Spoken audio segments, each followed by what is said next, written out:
Hello, it's Toaster Party, and today I'm going to be talking about my return to Yu-Gi-Oh!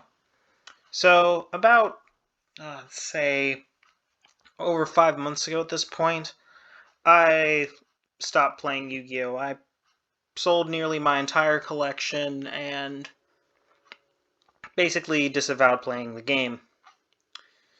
And I have several reasons why I did so. I was getting very frustrated with the game, and I had a lot of reasons why to be so. Because, well, creating content for YouTube was a hassle, so trying to get games in was difficult. And trying to get it in constantly with a very difficult schedule that I was currently working on was not helping me at all. The format that I was in at the moment was just terrible. I can't remember exactly what were the only decks that were viable at the time, but the format was just not in a very good place. And another thing that was really burning me was the quality of cardstock in this game is not great. Basically, where I'm currently at, I don't have very consistent heating, so when the temperature changes due to weather, the cards would start to bow, and so a lot of the more valuable cards I had would start to pringle because I couldn't get some cards into binders, or if they were in a deck box, they would pringle anyway. Another thing that really irked me was the last ban list that I had seen had killed Zodiac Trident for the sins of a Zodiac Tri-Brigade, and, to be more accurate, Divine Arsenal AA Zeus, which really irks me because I very much enjoyed playing the pure Zodiac deck. Another thing that really wasn't helping was that I don't really have a locals that I could go to because the nearest locals is over an hour and a half away from where I live. And finally, the experiences I had playing online were abysmal. I ran into just some truly horrendous people there. Now let's get on to why in the world I'm starting to come back to playing Yu-Gi-Oh! Well, I have a bevy of reasons. One is that I'm hoping to be moving soon to a place that'll be a lot more conducive to being able to play the game, or instead of being an hour and a half away, it'll be more like half an hour away, or 45 minutes. Just not as terrible as an over-hour drive. Another reason is I had been playing a little bit of Duel Links, and then I had some leftover Speed Duel cards and started trying to teach my wife to play Speed Duels, and it's actually working. A bit of content that I tried doing at one point was me trying to do a sealed only challenge with my wife, and she just it was not working. The cards were too complicated. Speed Duels, on the other hand, is a very good introduction format, and I've been able to get quite a few games of Speed Duels in, and teaching that is a lot easier. Another thing is that I recently got a cheap copy of the first season of Yu-Gi-Oh! 5Ds. I think I got the first 50 or so episodes on DVD for like $8, and have been watching it through with my wife, and it's been fun. And another thing that kind of pushed me to start playing again now is the release of the Cyberstrike structure deck. I saw that this thing had impermanence in it, and I'd already sold my impermanences at that point, but I figured that now is as good a time as any to try starting back in, because I can get 3 impermanences before the structure deck disappears off of the shelves, and I never have this opportunity again. And another probably pretty prominent reason was I'd been talking with a friend after playing some rounds of Commander, and randomly started talking about Duel Links for a bit, and it kind of got me to re-download the game, and been having a lot of fun with it. So, now that I've discussed why I left and why I'm coming back, let's discuss what am I going to play now that I'm coming back. I've sold most of my collection with the exception of two main things that I really kept. That being my Zodiac core, totally useless to me because pure Zodiac is not a deck that can exist with the current cards that are allowed to play. And the other one, which I'm probably going to be playing for at least the first little bit when I'm coming back, that being pure Shaddolls.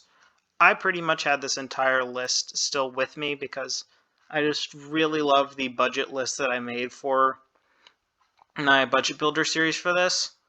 It was one of my favorite lists that I ever put together because it did take quite a bit of thinking and study to figure out a competent going first list for pure Shaddol. And well, to talk about the deck itself, it's a good going first and deck that can also competently go second. El Shaddol Winda is a very powerful card. I have the main deck completely put together. This list that's right here on screen is a slight different than the one I had for that budget list because it has 3 ashes, because I kept my 3 ash, 3 of the other cards I kept. The 3 impermanents in the place of some other hand traps I was probably running because I have 3 of the structure deck now and have 3 impermanents. And the extra is pretty much all stuff I had, with the exception of the IP and the Nightmare Unicorn, and the Mud Dragon, which I just got recently. And then there's a side deck, which is kind of bad looking, but honestly, I could be doing worse right now. A bit of a problem I can see in the future with this is that getting main deck upgrades for this isn't going to be easy, because the 2 big directions I could take this in is either Dogmatica and or Invoked. There's also the Despa engine, which I would be excited to try that out after it gets hopefully reprinted in the next Megaton, and that might be really neat, but the only problem I can possibly see is that Winda possibly getting banned. I would kind of prefer to see Nadir Servant banned currently, because that card seems to be the actual problem, because it's the one that's allowing decks that are not Shaddol to be playing Shaddol boss monsters. But if Winda did get banned, then this deck essentially just becomes unplayable. But hopefully nothing happens with that regard. Another deck I was considering was Sulfachords. When I was getting a lot of cards to help stock a collection, I saw this Ancient Guardians deck build pack card set. It was everything in it was dirt cheap. It's a pendulum list, and I love pendulum, so I decided to get a lot of the core. The one problem with me trying to play this at this moment is that currently I don't have a finished list. What you see in the main deck is all of the stuff I have, and I have those extra stuff in the extra deck. Side deck is stuff I also have, but I'm not really sure if I'd want to put it in. It's a very interesting pendulum deck. It focuses on getting a lot of pluses by doing searches for its own stuff, and each of the monsters have a variety of effects. The one problem is that, well, not just one problem. One of the problems is that by itself the deck doesn't do much. And the other problem is one of the pieces that I'm missing is the one card that is expensive in it, because of course there's always the one, that being one of the deck's starters, Sulfachord Fancia. And another thing is that I would need to figure out what secondary engine would make this deck effective. Whether that be like a Zephyr engine, which I do own most of, the Pendulum Magicians, Endymions. There's other things you could also do, like getting a Verite Anaconda and make something like Dragoon or DP, but currently that doesn't seem like a wise investment. Also, it's expensive. I don't have a lot of money. But I'm still going to consider this one because I do really like playing Pendulum's decks. And then, for the final one that I have something partially put together here, is my Evil Eye Unchained list. The list is mostly finished. Another exciting part is that Pot of Extravagance might be getting a reprint in the Albaz Structure deck. And the deck is a decent enough control deck. The one problem is that Evil Eye and Unchained are a bit... I'm not sure if it's outdated, but I'm not really sure how they would fare in the current metagame. They do a very interesting thing, but it doesn't deal with a good number of decks that exist in the current metagame.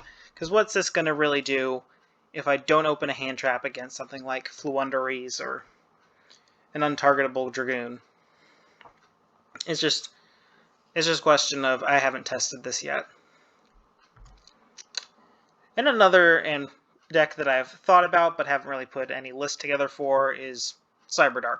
I do own 3 copies of the structure deck, but a bit of a problem is that some of the extra deck pieces right now, the prices are a little hot because after the release of the structure deck, everyone started buying the additional extra deck pieces that weren't in there, like Cyber Dragon Nova, Cyber Dragon Infinity, Meritech Rampage Dragon, Seeger, and the rest of those.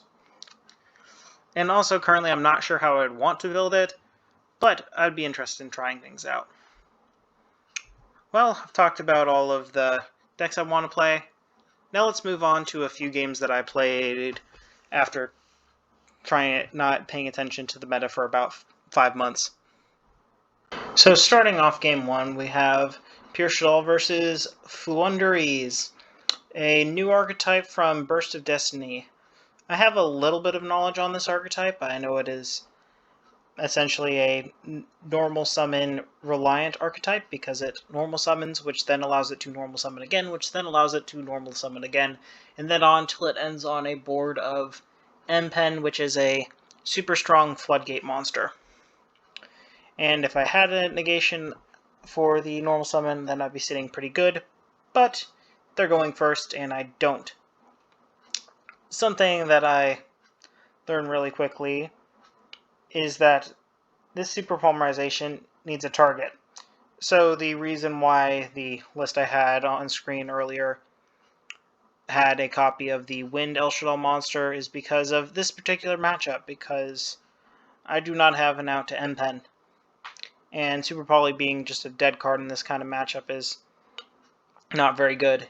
And having the Wind El Shaddoll monster also was able to help deal with a lot of other crazy wind monsters in the format right now, because I also believe a lot of virtual world stuff has the wind attribute, and I think Ensemble Robin from Lyrlust Tri Brigade also has that. So they're going to, basically at this point, they have the game on lock. I'm just letting them play it out so I can learn a bit more about how this deck works. So they're going to attack with the Apex and at the M-Pen. I'm going to see if I can try pulling anything off with the Shaddoll Fusion I have. They're going to Ash that. I'm going to El Shaddoll Fusion. They're going to Apex Avian. And basically now I'm out of fusions. And I set the Squamata seeing if there's any chance that I am able to kill the M-Pen. But as I've learned, they can basically tribute over some of my stuff with the effects of their cards. So they're going to make another M-Pen, and at this point I can't really do anything. So they're going to just make a summon and attack in for lethal from here. And sadly I wasn't able to get the second game of this match, but it went pretty similarly with me not being able to... Instead, this time I had a piece of interaction, and it did just stop them on the first turn, but I had no follow-up, because my hand was not good. Well, let's go into a different match. Here is an interesting best of one I had, which is the first game I played after the Floowandereeze one, which was against Ancient Warrior. I don't know what any of these cards do. I'm going to start off by going into El Shaddoll Construct, getting the effects of the Trick Clown. I have pretty much full combo from here. Going to then send off the Flip card, going to use the effect to get back my El Shaddoll Fusion, going to then flip over the Aerial, which will then put the Construct on the field, which will allow me to special, and then they're going to Ash the Construct. Should have probably sequence that better. Because if I had that, I could be able to get the Schism into yard easier, which would then allow me to go for a wind on their turn. Though they're going to start off with the Extravagance pretty good, getting themselves into their Impermanence. Not really good draws here. They attack over my IP.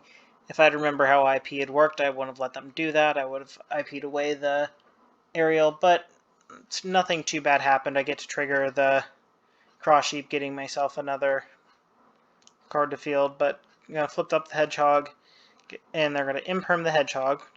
Kind of weird, but my field is good enough. Going to attack over the Phantasme so that they don't have a monster to attack over my wind. I still don't think I know what they're playing at this point. So they're going to finally activate Ancient Warrior Saga and make the... I have no idea. I don't know what this deck does at all. I didn't even read any of the cards during this matchup. I'm going to get to add back my Fusion. They're going to attack over Winda. But from what I do remember, this deck doesn't special summon that much anyway. I'm going to go into an App Cologne, which is going to take out their continuous spell. And then I'm going to send Aerial to the yard, which will allow me to banish the cards in yard. Going to get to summon back out Windy, go into Unicorn, shuffle back in their one back row. Going to attack over their monster. That's going to decrease the attack, but I'm going to then go into Avermax and get a copy of Schism, which does put me in a very good spot for when we're at parity. They're going to then make the Shenling, the Double Dragon Lord. I'm going to make Shaddoll Schism, which is going to be able to remove their Dragon Lord. They're going to shuffle back my Crusadia. They're going to then use the effect of the thing to bounce back my Winda. They're going to normal summon the thing, attack for 2,500. I'm low on life points, but I do still have a Schism. Going to Schism up a copy of Construct. They're going to Ash my Construct. I'm going to normal summon Fluffal Owl, and from here they scoop it up. And for my first match that I was able to fully record, I have me versus Heroes. So we're going to start it off by they're going to activate Ferris, getting to then get the search of the increase. If I had remembered at this point, the thing that you're supposed to actually hit here is the Ferris, because that's what allows them to go off into their lines. They're then going to be able to search up a Malicious, and, well, you're going to be able to continue their combo a bit from here. But because I did disrupt them, they aren't able to go full combo from here. But they are going to hard poly for a DPE. Okie dokie, I can clear that pretty easily. Going to start off by Fluffal Owling for a copy of Polymerization, then going to Almirage, then going to Garda, so I have the attributes. They're going to DPE their own field, so I can't Shaddoll Fusion, but I still have the material in hand. Because of what they have in their yard, I'm going to choose to send Aerials so that I don't get to really go full combo here, but removing DPE from their yard seems much better. I'm going to go for Construct, getting to draw a card, getting to also get another copy of a Clown on field, so I'm going to send the Schism. Going to poly those away for another Construct to get the Schism back. Going to send another name to get another search. So I'm very full on resources right now and have two Constructs, while they basically have nothing. At this point, I just have to pass it back to them. I have access to Winda. They're going to scoop it up from here. Here we are with Game 2, and like the first game against Flunderies, this is another match where I realize there's a card that belongs in the extra deck that was not in the extra deck at the time that I was playing this game. My hand's looking pretty good, and for some reason they make me go first again. Going to poly away the stuff I have access to, going to draw a card, and at this point I realized I didn't have Gravity Controller, because at that point I could then link away the Construct, giving me access to Schism, which would then allow me to make Winda.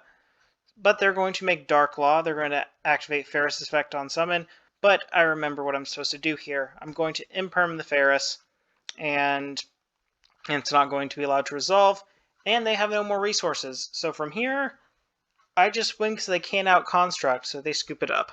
And for the final game that I played in this play session was against Shaddoll Invoked. Not Shaddoll Invoked Dogmatica, but pure Shaddoll Invoked. So this is somewhat close to a mirror match. Let's start off with the game. So I go first here, and I get to activate my Foolish Burial, getting to send off a beast, hoping to draw something good. Getting an Elshadal fusion was pretty good, so I get to set Wendy and Super Poly and Imperm. So they're going to activate Magical Meltdown, telling me what they're on. They're going to then get to set the Falco. They make their own Winda. They set 2, and they attack over my Wendy. I get my 1 search to be able to put the Hedgehog, so I won't get to search a Shadal fusion up. Going to flip Hedgehog, get the Shadal fusion.